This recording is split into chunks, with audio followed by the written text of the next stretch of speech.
Hello दोस्तों, कैसे हैं आप सब। Welcome back to my channel. उम्मीद करती हूँ कि रोज़ की तरह आप सब भी बहुत अच्छे होंगे। दोस्तों, हमेशा की तरह एक बार फिर से मैं आपके लिए लेकर आ चुकी हूँ ढेर सारे ऐसे ज़बरदस्त टिप्स एंड ट्रिक्स लेकर, जिनका इस्तेमाल करने के बाद आपके घर के हर मुश्किल काम बेहद आसान हो जाएंगे। क्योंकि दोस्तों, ये टिप्स एंड ट्रिक्स कुछ ऐसे होते हैं जो कि काफ़ी ज़्यादा स्मार्ट होते हैं, और एक स्मार्ट हाउसवाइफ को ये सारे ट्रिक्स ज़रूर पता होने चाहिए। तो फिर चलिए दोस्तों, बिना देरी के आज की सबसे पहली ट्रिक शुरू करते हैं। तो दोस्तों, आपके लिए सबसे इंपॉर्टेंट और यूज़फुल ट्रिक है गंदगी को लेकर। दोस्तों, हम घर की कितनी भी साफ़ सफाई कर ले, लेकिन फिर भी घर के कुछ कोने ऐसे होते हैं जहाँ पे गंदगी बहुत ज़्यादा जम जाती है। जैसे कि हमारा किचन और बाथरूम की जो टाइल्स होती हैं, धीरे धीरे करके इनके ऊपर इतनी ज़्यादा गंदगी जम जाती है कि इनको साफ़ करना बहुत ही ज़्यादा मुश्किल हो जाता है। तो यहाँ पर एक छोटा सा हैक यूज़ करके आप इस गंदगी को बहुत आसानी से क्लीन कर पाओगे। तो यहाँ पर आपको लेना है कोई बेकार टूथब्रश, और जो भी आप पेस्ट अपने दांतों को साफ़ करने में इस्तेमाल करते हैं उसका इस्तेमाल कर लीजिएगा।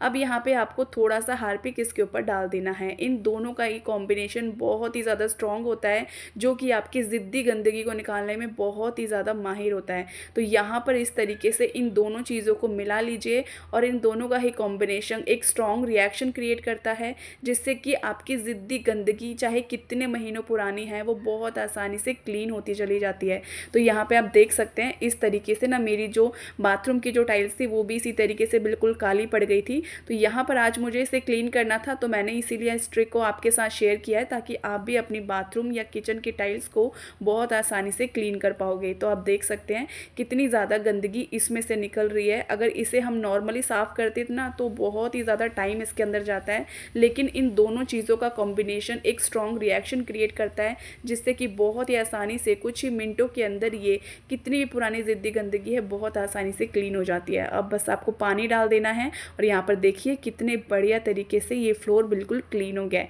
तो है ना ज़बरदस्त ट्रिक। आई होप कि आपके ज़रूर काम आएगी, खास तौर पे अब दिवाली आने वाली है तो ये वाली ट्रिक आपके लिए बहुत काम की है। अगली यूज़फुल ट्रिक आती है दोस्तों यहाँ पर दूध को लेकर। जब कभी भी हम दूध लेकर आते हैं ना तो इसको गर्म ज़रूर करते हैं, लेकिन उसके बाद भी कई बार दूध जो है फट जाता है, क्योंकि हम इसे कई बार फ्रिज में रखना भूल जाते हैं। तो यहाँ पर एक छोटा सा काम करके ना आप इस दूध को फटने से रोक सकते हैं। सबसे पहले दोस्तों आपको क्या करना है, जब कभी भी आप दूध गर्म कर लेते हैं तो जब उसके बाद आप दूध को रखते हैं तो इसके अंदर आपको एक छोटी चम्मच से ना 2-3 बूंद आपको सरसों का तेल डाल देना है। इससे फ़ायदा ये होता है दोस्तों कि कई बार हम जाने अनजाने जब दूध को फ्रिज में रखना भूल जाते हैं तो ये दूध ना फटता नहीं है। तो ये बहुत ही यूज़फुल ट्रिक है, ख़ास तौर पे गर्मियों के मौसम में तो बहुत ही ज़्यादा आपके काम आएगी। या फिर अगर आप कुछ दिनों के लिए घर से बाहर चले गए हैं और फ्रिज में दूध रखा हुआ है, तो भी आप सरसों के तेल की 2-3 बूंदें दूध के अंदर डाल दीजिए। जब तक आप आएँगे आपका दूध बिल्कुल भी ख़राब नहीं होगा। ये बहुत ही यूज़फुल ट्रिक है और बहुत ही काम की है। चलिए दोस्तों, बढ़ते हैं एक और ऐसे ही यूज़फुल हैक की तरफ, जो कि आपको ना बहुत पसंद आएगा, क्योंकि ये जुड़ा है आपकी सेफ्टी को लेकर। तो दोस्तों, अक्सर हम जब भी घर से बाहर जाते हैं तो हमारे कपड़ों के अंदर पॉकेट ज़रूर होती है, या फिर हम कोई पर्स ज़रूर अपने साथ में लेकर जाते हैं। लेकिन कई बार दोस्तों कुछ कपड़े ऐसे हो जाते हैं हमारे पास जिनके अंदर ना कोई पॉकेट होती है, ना ही कोई सामान रखने की जगह हमारे पास होती है।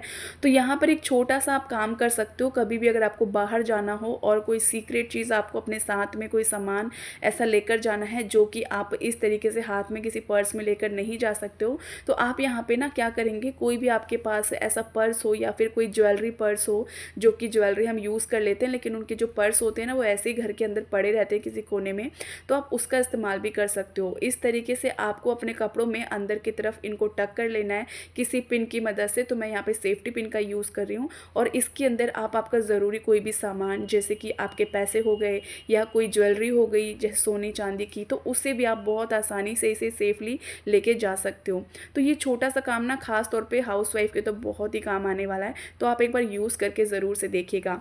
अगला यूज़फुल हैक आता है दोस्तों हमारे स्विच बोर्ड को लेकर। पूरे घर की सफाई हो और अगर स्विच बोर्ड ही गंदे हो ना तो सारी सफाई पे पानी फिर जाता है।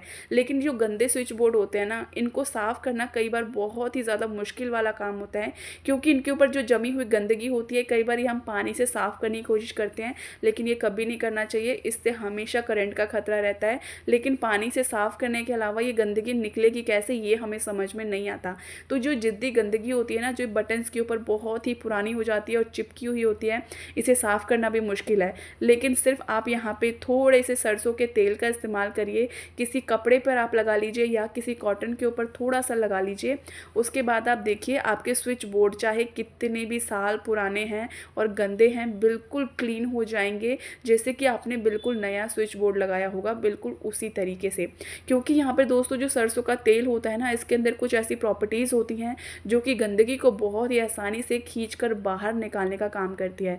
तो यहाँ पर थोड़ा सा कॉटन पे जब आप सरसों का तेल लगाकर इसकी गंदगी पे अप्लाई करते हो ना, तो गंदगी जो है पूरी बहुत आसानी से छूटती चली जाती है। अब यहाँ पर किसी सूखे कपड़े की मदद से इस ऑयल को अच्छे तरीके से पोंछ लीजिए और देखिए कितना बढ़िया तरीके से हमारा स्विच बोर्ड बिल्कुल नीट एंड क्लीन हो गया है। तो है ना कितनी यूज़फुल सी ट्रिक। अगर आपको भी स्विच बोर्ड गंदे हैं, साफ़ करने में डर लगता है, तो इसी ट्रिक का यूज़ करिएगा। चलिए दोस्तों बढ़ते हैं एक और यूज़फुल ट्रिक की तरफ। आपके साथ मैं एक और यूज़फुल ट्रिक शेयर करूँगी जो आपको बहुत पसंद आएगी। तो यहाँ पर दोस्तों हमारी जो हाउसवाइफ होती हैं वो हमेशा किचन में खाना बनाती हैं हम सब के लिए, लेकिन दोस्तों उनकी ना बहुत सारी ऐसी परेशानियाँ होती हैं जिनको वो अकेले देखती हैं। तो जैसे कि हमारी मसालदानी होती है, इसका यूज़ करते करते कई बार जो मसाले वगैरह होते हैं ना इसके अंदर भी गिर जाते हैं, और ये कोई एक दिन का काम नहीं होता। हर तीसरे चौथे दिन जो हमारी मसालदानी है बहुत ज़्यादा अंदर से गंदी हो जाती है, क्योंकि मसाले वगैरह ना बार बार गिरते रहते हैं और किचन में खाना बनता है तो मसालदानी चिपचिपी हो जाती है। तो यहाँ पर दोस्तों एक छोटी सी ट्रिक मैं आप सबके साथ शेयर करूँगी जिससे कि आपके मसालदानी ना बहुत ही नीट एंड क्लीन रहेगी, और जितने भी यहाँ पे मसाले वगैरह हैं अगर ये गिरेंगे भी तो भी आपकी मसालदानी बिल्कुल ख़राब नहीं होगी। तो इसके लिए आपको यूज़ करना है दोस्तों किसी भी आपको नॉर्मल पेपर का कोई भी रद्दी कागज़ आप ले लीजिए, जैसे कोई टिश्यू पेपर हो सकता है या कोई अखबार हो सकता है। तो मैंने यहाँ पर नॉर्मल जो है पेपर यूज़ किया है। अब यहाँ पे मसालदानी को इसके ऊपर रख दीजिए और इस तरीके से ना सर्कल में जितना मसालदानी का साइज़ है यहाँ पर निशान लगा लीजिए इस तरीके से। अब आप कैंची की मदद से ना ऐसे आप गोल गोल इसको काट दीजिए। बस ये छोटा सा काम आपको कर लेना है। अब आपकी जो मसालदानी है वो बिल्कुल भी गंदी नहीं होगी, ना ही इसे आपको बार बार पानी से धोने की ज़रूरत पड़ेगी। यहाँ पर दोस्तों इस तरीके से ना आपको मसालदानी के अंदर इस पेपर को लगा देना है। अब जितने भी मसाले हैं इस तरीके से आप इसके अंदर लगा दीजिए। आप जितनी बार भी खाना बनाएंगे मसाले अगर गिरेंगे भी तो भी आपकी मसालदानी बिल्कुल भी गंदी नहीं होगी। थोड़ा बहुत जो भी मसाला होगा वो पेपर के ऊपर गिरेगा और इसे आप बहुत आसानी से निकाल कर साफ़ कर पाएंगे। तो ये वाली ट्रिक खासतौर पे हाउसवाइफ के लिए है। जितनी भी महिलाएं किचन में काम करती हैं उनके ये वाली ट्रिक काफ़ी काम आने वाली है। तो दोस्तों यहाँ पर ये कुछ छोटे छोटे ऐसे यूज़फुल हैक थे और कुछ छोटे छोटे ऐसे जुगाड़ थे जो कि आपको बहुत पसंद आए होंगे। और ख़ास तौर पे महिलाओं का सबसे ज़्यादा जो टाइम जाता है वो साफ़ सफाई में जाता है, चाहे वो बाथरूम हो या किचन की। तो ये वाला हैक भी आपके काफ़ी काम आएगा। तो उम्मीद करती हूँ दोस्तों हमेशा की तरह आज की वीडियो भी आपको काफ़ी ज़्यादा यूज़फुल लगी होगी। तो दोस्तों हमेशा की तरह वीडियो पसंद आई हो तो रोज़ की तरह एक लाइक ज़रूर से करिएगा, और आप में से जितने भी लोग चैनल पर पहली बार आए हैं सब्सक्राइब करना बिल्कुल भी मत भूलिएगा। जल्दी ही मिलूंगी फिर एक ऐसे ही नई वीडियो में, तब तक के लिए हर हर महादेव।